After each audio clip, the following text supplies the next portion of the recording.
하나님 편에 서라는 제목으로 함께 하나님의 말씀을 나누도록 하겠습니다.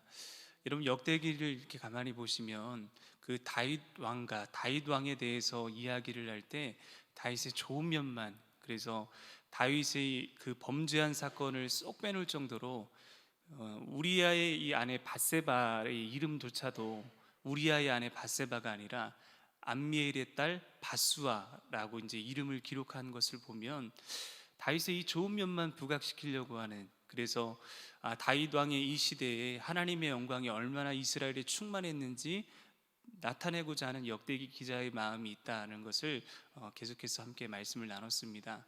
오늘 이 말씀도 가만히 오늘 본문 말씀을 계속 이렇게 곱씹어서 읽어보시면 참 귀한 은혜가 되고 힘이 됩니다. 그때의 사람이 날마다 다윗에게로 돌아와서 돕고자 하며 큰 군대를 이루어 하나님의 군대와 같았더라.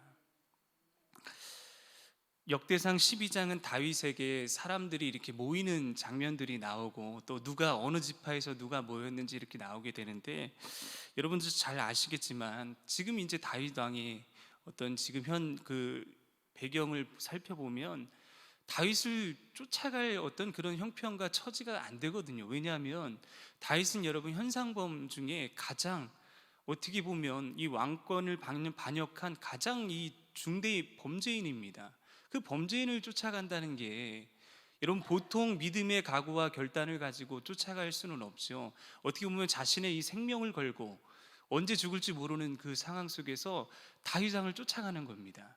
그래서 오늘 이 역대상 12장에 기록된 사람들의 이름을 우리가 가볍게 볼 수 없는 것은 다윗의 형편과 처지가 그렇게 다윗을 따라가고 쫓아갈 만한 형편과 처지가 안 되는데, 그럼에도 불구하고 자신의 목숨을 걸고 다윗 편에 섰던 사람들의 이름이 나오는 것이죠.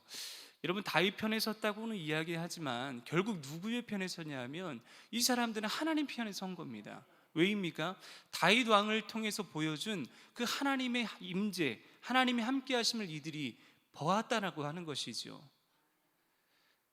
어떻게 보면 다윗 인생의 가장 힘들고 곤고하고 외로운 순간들, 왕에게 쫓겨가고 이방 땅에 가서 그 왕 앞에서 자신이 정말 납작 엎드리는 그런 상황 속에서 다윗을 쫓았던 이 사람들의 이름을 가만히 살펴보면 정말 귀하다. 근데 오늘 본문 말씀도 그런 사람들이 하나둘씩 이렇게 모이기 시작했다. 그것도 날마다. 하나님의 섭리가 여러분 이러합니다. 날마다 하나님의 은혜로 다윗에게 돕는 사람들이 자꾸 지금 붙여지는 것이죠. 여러분, 우리 인생에 있어서 우리가 어느 편에 설 것인가가 굉장히 중요하지 않습니까? 우리는 여러분 누구 편에 서기로 작정했습니까? 하나님 편에 서기로 우리가 작정하고 신앙생활 하고 계시지 않습니까? 여러분, 이것은 우리 일생일 때 가장 중요한 선택이었습니다. 우리가 예수 그리스도를 영접하기로 한 것은, 우리가 하나님 안에서 살기로 다짐하고 결단한 것은 어찌 보면 우리 인생에 있어서 가장 중요한 선택을 하고, 여러분 그 선택에 따라서 우리가 오늘도 이 자리에 와서 하나님을 예배하고 있지 않습니까? 그 중요한 선택 중에 바로 우리가 하나님 편에 선다는 거, 그 하나님이 우리의 인생을 견인해 가시고 이끌어 가신다는 거, 그리고 그것을 우리가 확신으로 믿는다는 거, 여러분 이 선택이 가장 복된 선택이고 귀한 선택인 줄 믿습니다. 오늘 본문 말씀을 보면서 어느 지파가 왔는지 좀 살펴보려고 하는데, 첫 번째로는 이제 베냐민 지파가 왔죠. 여러분, 베냐민 지파는 누굽니까? 현직 왕 사울의 지파입니다. 여러분, 이스라엘은 이 지파를 굉장히 중요하게 여겼죠. 우리나라도 혈연, 지연, 학연 무시못하지 않습니까? 이스라엘도 마찬가지입니다. 이 지파라고 하는 것은 여러분 그것을 훨씬 더 뛰어넘을 정도로 굉장히 강한 이 끈끈한 공동체 의식이 있는데, 그것도 현직 왕인 이 사울 왕의 지파인 베냐민 지파가 다윗에게로 마음이 돌아섰다는 것은 여러분 보통 우리가 그냥 상상하는 수준이 아니라, 이것은 어찌 보면 베냐민 지파 안에서 사울을 배신한 거거든요. 큰 의미와 범주에서 보면. 그런데 왜 여러분 이 베냐민 지파가 다윗에게로 돌아섰겠습니까? 다윗과 함께 하시는 하나님을 보았기 때문에. 다윗이 지금 처지가 왕의 처지도 아니고 쫓겨다니는 이 현상범인데, 그럼에도 불구하고 다윗과 함께 하시는 하나님을 보았기 때문에 여러분, 이 베냐민 지파는 하나님 편에 선 것입니다. 그 베냐민 지파만 그랬겠습니까? 또 보시면 누가 나옵니까? 갓 지파도 그랬죠. 여러분, 갓 지파는 강한 용사들이 있는 지파입니다. 요단 동편에 있는 지파가 강을 건너서 요단 서편에 있는 다윗에게로 올 정도로 그 지파도 역시 다윗과 함께 하시는 하나님을 본 거죠. 결국 여러분, 하나님 편에 선 것입니다. 그리고 16절 이하를 보시면 18절까지 보시면 이제 다윗과 그 베냐민 지파와 유다 지파가 나오는데, 여러분 사실 이 유다 지파, 베냐민 지파, 다윗이 지금 의심의 눈초리로 보죠. 어찌 보면 베냐민 지파나 갓 지파가 다윗에게로 돌아왔을 때 이런 간첩들 아닌가 이렇게 생각할 수 있는데, 오히려 자기 동족인 이 유다 지파가 왔을 때 의심의 눈초리로 봅니다. 너희들이 화평을 위해 나온 것이냐, 아니면 내 대적이 되기 위해서 나온 것이냐, 그렇게 묻죠. 유다 지파에 온 사람들은 다 내 편이라고 생각하고 그냥 덥석 이렇게 받아줄 것 같은데, 오히려 그렇게 하지 않았던 다윗의 모습을 또 볼 수 있습니다. 그리고 19절로 22절을 보시면 므낫세 지파도 동일하게 이제 다윗에게로 나왔죠.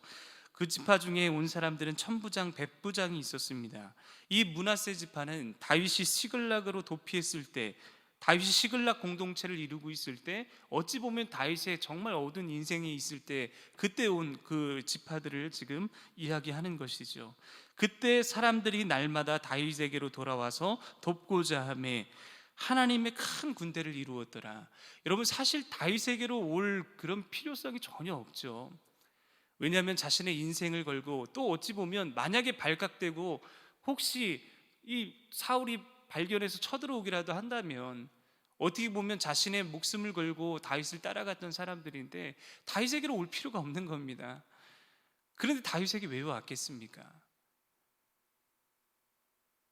하나님 편에 서는 거죠. 다윗과 함께 하시는 하나님을 보았기 때문에. 여러분, 우리가 매일 하나님 앞에 기도하지 않습니까?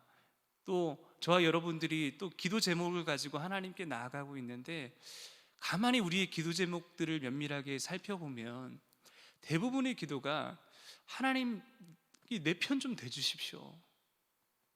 하나님, 내 입장에서 좀 한번 내 말을 좀 들어주십시오. 대부분의 우리의 기도가 그렇지 않습니까? 근데 여러분, 중요한 것은 우리가 하나님 편에 서 있는 우리의 삶이 얼마나 많이 있냐는 겁니다. 저와 여러분들이 얼마나 하나님 편에 서서 하나님께 나아가려고 했던 이 행위와 모습들이 얼마나 많이 있는가 한번 돌아보자는 것이죠. 여러분, 미국의 이 남북 전쟁이 있을 때 링컨의 일화를 잘 아실 겁니다. 북군이 이 남군에 의해서 이 힘과 전세가 밀리게 되자 그 참모가 링컨에게 이야기하죠. 각하, 하나님은 이 전시 상황에서 우리 남군 편입니까? 북군 편입니까? 그랬더니 이 링컨이 하는 말이 참, 그 고백이 귀합니다. 하나님이 누구 편인가가 중요하지 않네. 나의 유일한 고민은 내가 하나님 편인가이네. 여러분, 우리의 유일한 고민도 다른 게 아니라 내가 과연 하나님 편에 지금 서 있는가. 사실 여러분, 이 당시에 다윗을 따랐다는 것은 참 많은 것을 생각하게 해주거든요. 단순하게 다윗을 따른 게 아니라 쉽지 않은 상황인데 다윗을 따랐다라고 하는 것은 정말 다윗과 함께 하시는 하나님을 보았기 때문에. 여러분, 기생 라합이 왜 위대합니까? 여리고에 이 정탐하러 온 사람들을 숨겨줬을 때 무엇을 받겠습니까? 이런, 어떻게 보면 밀고 하면 그 돈을 받을 텐데, 그 정부로부터 돈을 받을 텐데 밀고 하지 않고 오히려 그들을 숨겨줬죠. 왜 숨겨줬습니까? 그들과 함께 하시는 하나님을 보았기 때문에. 그들과 함께 하시는 하나님을 보았기 때문에 충분히 숨겨줄 수 있지 않았겠습니까?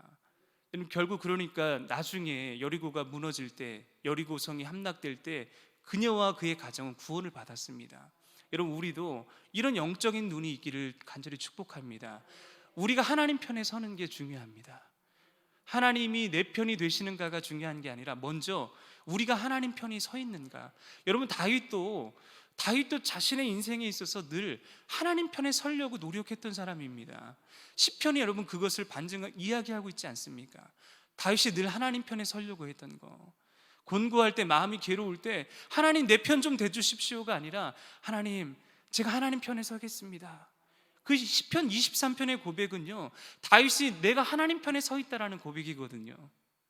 그러니까 여호와가 나의 목자가 되시기 때문에 내가 부족함이 없습니다. 그 고백이 하나님 편에 선 다윗이었기 때문에 나왔던 것입니다. 여러분, 이제는 우리가 해야 될 차례가 되지 않았겠습니까? 이제는 신앙생활하는 우리가 하나님 내 편 좀 대주십시오가 아니라 이제 하나님 제가 하나님 편에 서겠습니다. 오늘 이 하루도 하나님 편에 설 수 있도록 도와주십시오. 내가 두 주인을 섬기지 않도록 도와주십시오. 오직 하나님 한 분만 바라볼 수 있도록 내 눈과 귀와 내 마음을 하나님 붙들어 주십시오. 그래서 저와 여러분들이 이 다윗의 자리, 그리고 오늘 기록된 역대상 12장에 나와 있는 다윗 편에 섰던 이 사람들의 자리를 욕심내면 좋겠습니다. 그래서 오늘 이 한 날도 우리가 하나님 편에 설 수 있도록 예배, 말씀, 기도, 정말 하나님 편에 설 수 있는 것이거든요. 그래서 우리가 철저하게 하나님 편에 설 수 있는 이 복된 한 날이 될 수 있는 저와 여러분들 되시기를 말씀 의지하여 간절히 축복합니다. 기도하겠습니다. 하나님, 내가 세상에 서서 하나님을 세상으로 오라고 말하지 않게 하여 주시고 하나님 편에 서서 세상을 하나님께로 인도하기 위해 몸부림치는 나의 참 믿음이 되게 하여 주옵소서. 내가 하나님의 뜻과 멀리 떠나 있으면서 내 뜻을 고집하지 않게 하여 주시고 하나님 뜻에 맞는 기도를 올릴 수 있도록 오늘도 인도하여 주시옵소서. 우리가 살아가는 삶의 자리가 그리스도의 향기를 내뿜는 걸음이 되게 하여 주시고 하나님의 메시지가 전해지는 귀한 삶의 자리가 될 수 있도록 오늘 이 한날의 삶도 하나님 지켜 주시옵소서. 예수님의 이름으로 기도하옵나이다. 아멘.